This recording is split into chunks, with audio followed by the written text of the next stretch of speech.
Let's get izindaba ze1KZNTV ufundelwa usamukeliso kaNgqulunga ngiyakubingelela mbukeli nazi ke ihamba phambili osukwini namhlanje.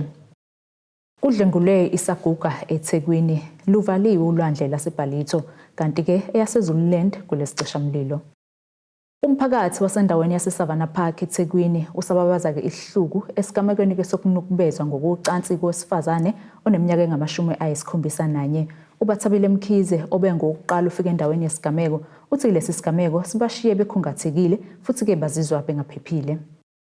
Umphakathi wasendaweni yaseMawelewele eSavannah Park eThekwini usababaza isihluku sesigilamkhuba kulandela isigameko sokunukubezwa ngokucansi kowesifazane oneminyaka engama-71. Omunye wababengabokuqala ukufika endaweni yesigameko uthi ke lesi saguga sivamile ukufika emzini wakhe zonke insuku nokwenzeke waqaphela uma singafiki nokulapho ke eqhoke ukuyosihlola. Ujwayele ukufika lapha kwami njalo ekseni ngabo 7 ezocela ukudla. So kwathi ke kuthangi wangafika kwami ekseni ngase ngithumela izingane ukuthi azobheka ukuthi waye engafikile namhlanje.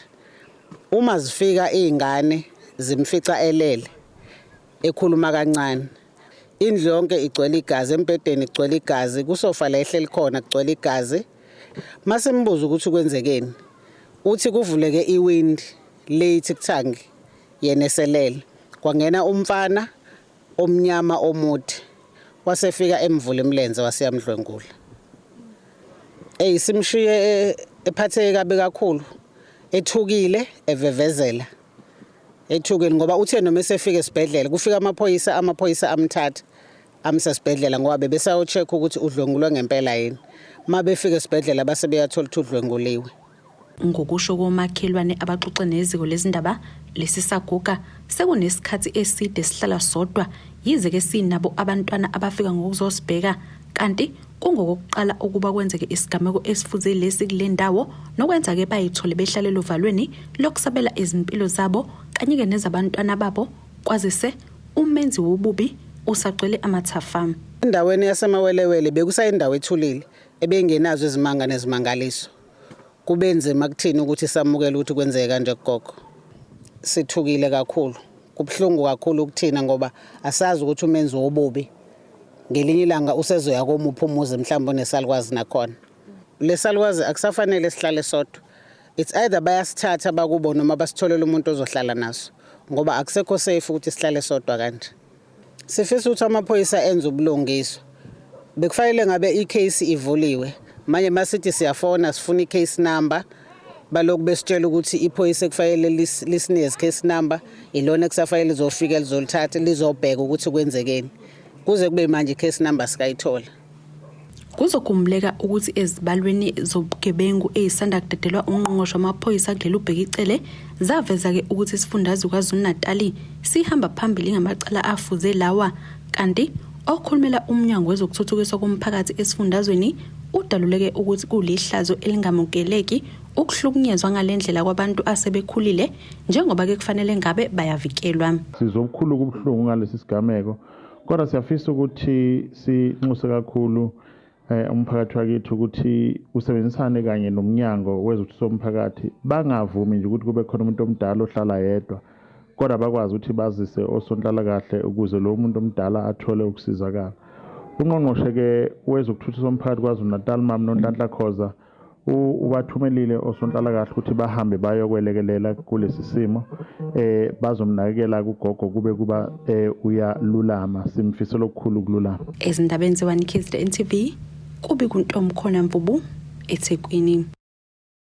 Lo ke ukhulumela uMasipala kwaDukuza uSipho Mkhize uthi ke umonakalo kumapayipi ahambisa indle yikona kobe nginomthelelo ukuthi ke kuvalwe iBishop Bay BALLITO ngenxa ukuthi ke indle ibichithekela khona. Ngomsombuluko ke lo Masipala ukhiphe isimemezelo sokuvala leli bishi ukuze ke uzokwazi ukulungisa umonakalo ngale kokulimaza umphakathi ongasithola ke usugula ngenxa yolwandle olungekho esimeni sokuthi ke kubhudwe kulona. Nakuba ukusebenza kweBishop Bay eBALLITO sekubuyele esimeni emva kokuthi uMasipala izolo ukhipha istatement esiqinisekisa lokho kodwa lo Masipala uthi imvamisa ezinye zenkinga izidalwa ukuthikameza kwengqalazinda abazama ukuyithuthukisa. kunokuchitheka kwendle kwenzeke kuSimbithi Drive.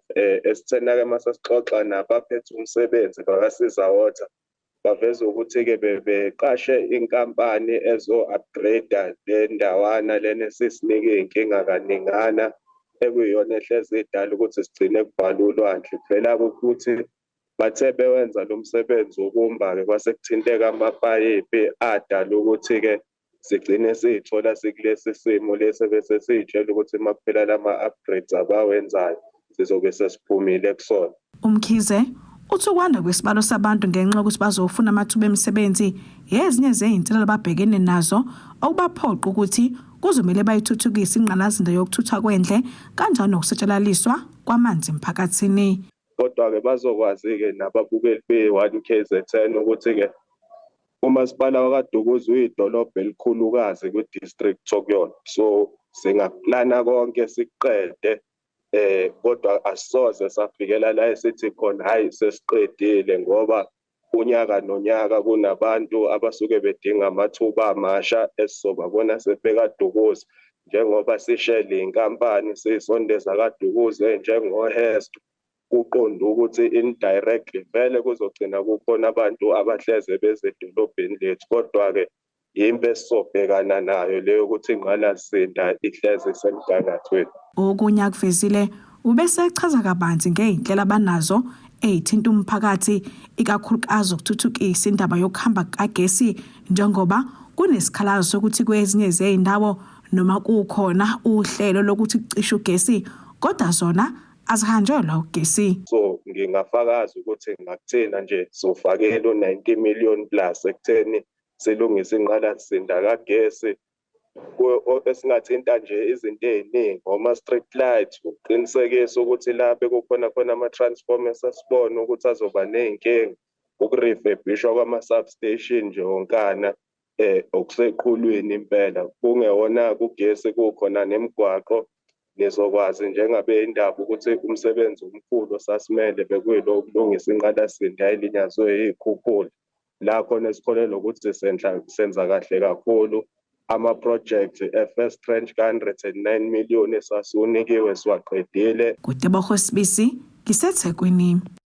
Kubuye ithemba kwintsha engama-50 ngaphansi komasipala eZululand ngenkathi-ke ihlabana ngethuba lokuqeqeshelwa ukuba-ke isebenze ngaphansi kwabesicishamlilo. Lolu hlelo-ke lwethulwe yimeya kamasipala eZululand uThulasizwe Buthelezi ngokusemthethweni kwaNongoma enyakatho nesifundazwe KwaZulu-Natali. Imeya-ke ithi lokhu kungenye-ke izindlela zokulwa nokwentuleka kwemisebenzi okuhlaseleke intsha yasezindaweni zasemakhaya. Ibuyelwe yithemba ngamathuba omsebenzi intsha yakusifunda eZululand.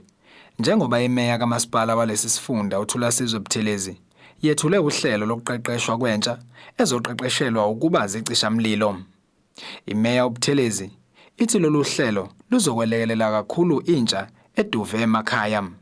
Namhlanje sizokwethula uhlelo lwecishamlilo ama-firefighter azoqeqeshwa inyanga ezo-12 bangama-50 abaqhamuka lapha kwaNongoma ukuze uma sebeqeqeshiwe bekwazi ukuqashwa ngokugcwele bekwazi ukuthi bangene emsebenzini wokucisha imililo njengoba kuhambe kuqabuka imililo endaweni zakithi. Ngakho-ke sibona lolu hlelo luzolisiza kakhulu intsha yalapha kwaNongoma ehleze emakhaya ngokuthi bathole leli thuba lokuthola amakhono beqeqeshwe bebe nolwazi olunzulu lokuthi kulomkhakha lona basebenza kanjani. Njengoba silapha nje kwaNongoma kuzoba nesikhungo esiyimele secishamlilo. Labo-ke abazokwethulwa namhlanje abazoqeqeshwa yibo esilindele ukuba kube yibo abazophatha umsebenzi wokucisha imililo, yibo abazobhekana nenhlekelele ezovela lapha kwaNongoma. Omunye wabathe bahlomula kulolu hlelo uCebo Mhlungu uthi-ke lolu hlelo luzodlala indima enkulu entsheni yaseZululand. Baningi abantu bakithi abangasebenzi, leli thuba leli maselithathe lafika kuthina kuyinto enkulu kakhulu since nasemgwaqeni sinokubona kwenzeka ama-accident, kwenzeka izingozi, kusha iy'moto, kusha ama-truck, but lolu hlelo laseZululand lizolekelela kakhulu ekuthenini kube nosizo oluzoba khona emgwaqeni if kwenzeka ama-accident. UNomusa Ngcongo uyisikhulu esiphezulu kwaSitha okuyibona abangabaxhasi balolu hlelo, uthi unethemba lokuthi imali ezotshala kulolu hlelo izothela izithelo ezinhle. There are control measures in place. This is not the first one. Unongoma has taken quite a number of graduates that we fund who work integrated learning. There has never been problems, and the provider that we've selected is from the area, and they have implemented training that we've never had problems. So I would like to reassure you that this program as well will be implemented accordingly. There will be no waste of money, and the learners will really benefit, because the skill that they will receive can be used internationally as well, not even only locally or nationally. Ezindabeni za1KZNTV, kubeka umqondisi Miyeni kwaNongoma. Asike sisishelele etolo sokuya siqhubeka nazo indaba zethu.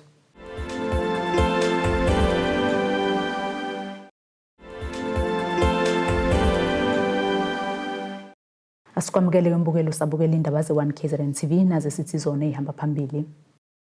Kudlwengulwe Isaguga Ethekwini.Luvaliwe Ulandle laseBallito, kanti ke eyasezululand kulesicishamlilo.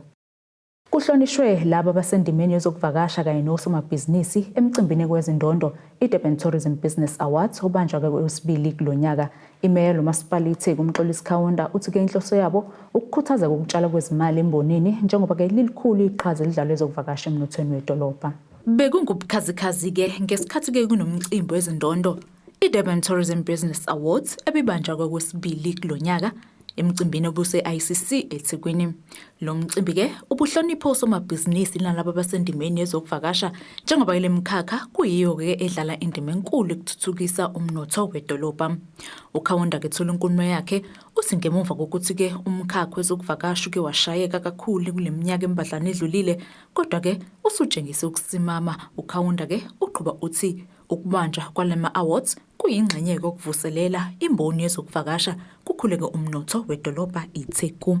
It is important to note that we host the second Durban Business Tourism Awards at a time when the tourism sector is showing signs of recovery after a series of disasters that were faced in the last 2 years as a city. Therefore, these awards, which attracted 155 nominees this year, form part of the city's drive to resuscitate the tourism sector and to ensure that it continues to be a catalyst for economic growth in our city. We are pleased that the recently released quarterly labor force survey by State South Africa indicated that Ethekwini is one of the leading metros in the country in terms of reducing unemployment. We know we still need to do more, but there are strides that we have put in place through our economic recovery plan, which will enable us to ensure that we become more responsive to the plight of the youth, especially the unemployed. Ukhawunda ke uthi ke bajabule ngezibalo zakamumva eziveza ukuthi ke indima yezokuvakasha isiqala ukusimama njengoba ke izibalo zabantu abavakashela iTheku zinyuka usuku nosuku ngemuva kokuthi ke kanti kuhlasele igciwane leCovid-19 eminyakeni emibili edlule. Nokwenza ke kwehla kakhulu ukuhanjelwa kwezindawo zokuvakasha kwashayeka ke amabhizinisi kwehla nomnotho. It is in this exceptional performance by tourism product owners that makes this sector to continue to be one of our largest industries in Ethekwini. According to the Durban Visitor Marketing Strategy 2022-2026, the sector's total direct expenditure was 11.6 billion rands in 2018. A figure that declined to 5.1 billion in 2021, as we all know, the devastating incidents that we experienced in the city. Contribution to the GDP was 19.6 billion in 2018, shrinking to 12.8 billion in 2021. We are pleased that recent statistics indicate that the tourism sector is beginning to return to pre-COVID growth levels, as shown by the increase in the number of visitors during the Easter holiday season this year by over 65% compared to 63% in the same period last year. Akugcinanga ngelapho ukhawunda beseshala ihlombe labo ke abasendimini kaqedi sizungu nababeke ke izwe lakuleli kwibalazwe laseAfrika. Lamaciko ke singabala nomzamo Mbatha ngumlingisi kanye nabaculo kungozi exbantwini unomcebo Zikode kanye no Black Coffee nabanye. Ezindabeni ze1KZNTV ngengosamkelisiwe Nqulunga. Amaphoyisa angaphansi kwesifunda King Cetshwayo enyakatho nesifundazwe KwaZulu-Natal asingatheke umcimbi ukukomelisa lawo maphoyisa asebenzeke ngokusikhandla. Okunye kuvelile ukuthi kumele amaphoyisa agweme ukuzibandakanya nobugebengu ngoba lokho ke kungcolisa igama lamaphoyisa enza umsebenzi omuhle emphakathini. Izibalo zakamuva zikhombisa ukuthi liphezulu izinga lobugebengu kuleli nokushiya ingcapha kumaphoyisa kuleli ukuzama ukwehlisa izibalo zobugebengu. Amaphoyisa asempangeni enyakatho nesifundazwe KwaZulu-Natal akunyeliswe ngokusebenza ngokuzikhandla emcimbini obubanjelwe empangeni ngoLwesine. Nakuba kunesicelo kodwa lamaphoyisa athi ukuzinikela emsebenzini wawo yikhona ukuthele izithelo ezinhle. Ukusebenza ukuthi sikhandla kanzima ngesiathenda amacala anzima kakhulu ungazi ukuthi uzopromotion kodwa is 72 hours was win sikwazi ukusithola sasigebengu sibuye naso sigwejwe abanye be escaping for qala kabusha from last year's going to Bazwana. I can cash out the suspects but evening to 2 o'clock in the morning every time. Now I can the one suspect was extended but now we're looking for another one. Impumelelo yethu isuke kuthini kuya ngawo kuyimisela nokwazi ukuthi empilweni yakho ufunana. Ekugcineni la isebenza khona unikezwa ukuthi lihola abantu indlela obahola ngayo kufanele uyimisele ngayo yonke indlela ingakho nje namhlanje nasina lento esiyenza because umphathi stage wethu ubonile ukuthi ekubambisaneni kwethu naye ekugcineni sikwazile ukuya phambili ingakho ke namhlanje nangicabanga ukuthi kugcine kunje. Nakube sakhona amaphoyisa asebenza ngokuzikhandla kodwa khona nalawa emazambane abolile asebenzisana nesigebengu nokugcina ngcolisa igama lamaphoyisa.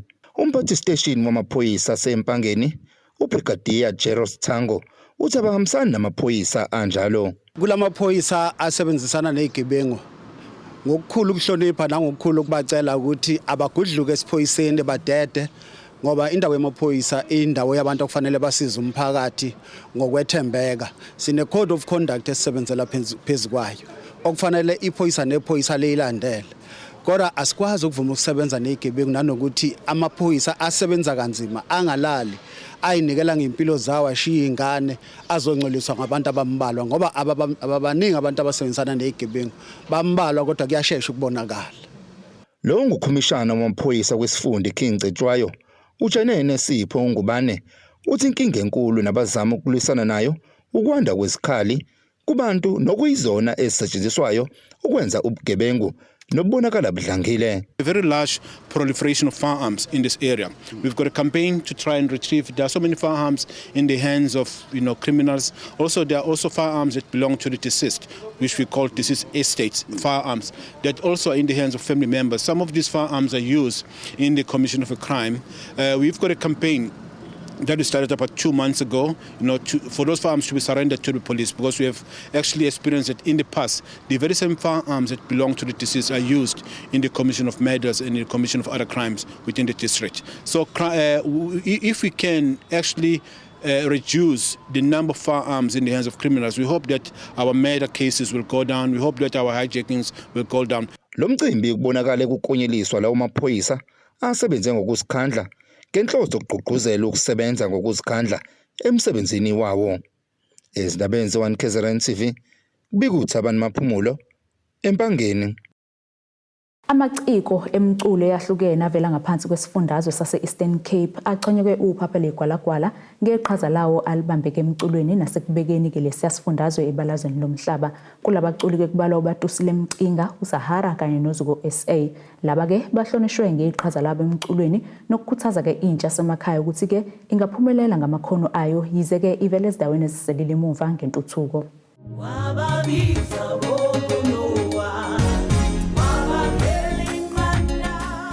Lesi isihlabani somculo wokholo uBatusile Mcinga ongokudabuka eWillow wakhuliswa eMthatha Eastern Cape. Usanda naqopha umlando ngokunqoba indondo yengoma yonyaka iSong of the Year kuma Metro FM Awards ngengoma esihloko sithi Ngena Nowa. Masipala wangakubo iBuffalo City Metropolitan Municipality neBuffalo Toyota eEast London babongele kakhulu ke lensizwa yakamcinga ngokuhlabana kwayo. Maqedane yagicabezwa ngonyinyavu lemoto entsha ceke ngokuhlabana belu kuona lo mculo.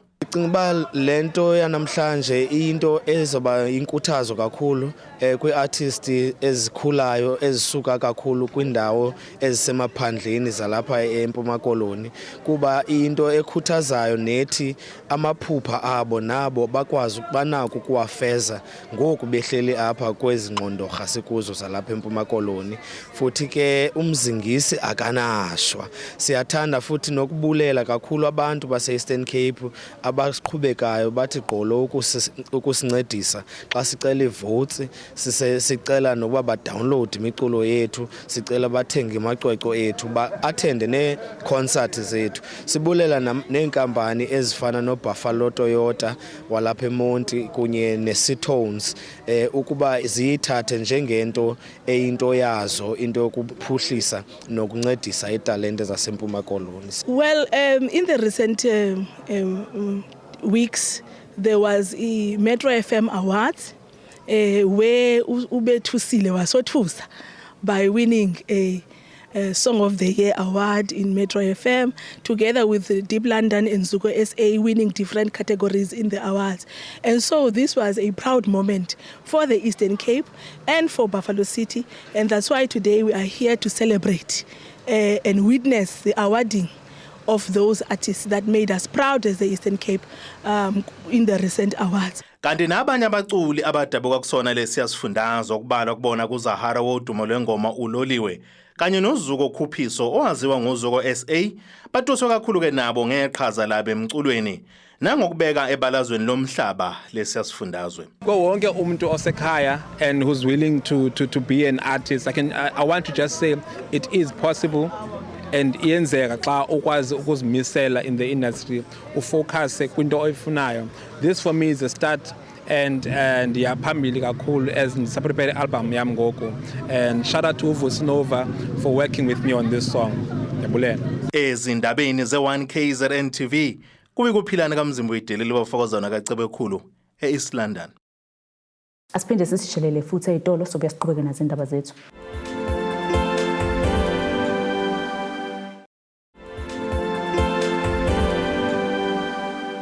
Bukele kusabukele zona indaba ze1KZNTV nazi ke besithi zona ihamba phambili.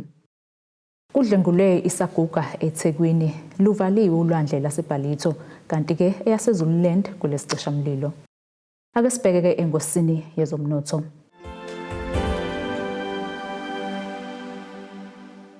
Irandi lakuleli lu-18.41 maqhathaniswa nedola laseMelika libu-23.28 maqhathaniswa nopound waseBritain libu-19.90 maqhathaniswa ne-euro lase-Europe igolide lona $1,932.30 ounce wolo ngahliziwe wona $73.20 umphongolo. Ake sibheke ke engosini yezemidlalo.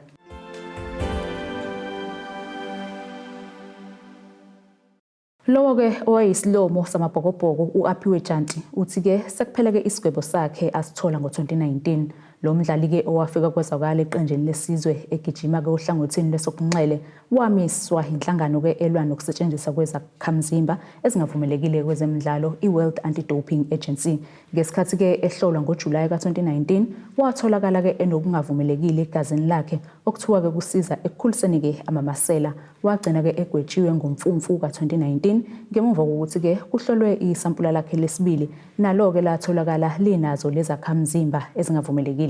Kuleli sonto ke iCelsi Sharks iqinisekisile ukuthi ke uJanti usesayinile nayo njengoba sekusele kancane siphele isigwebo sakhe seminyaka ke emine. Nasike isimo sezulu lesingalindeleka.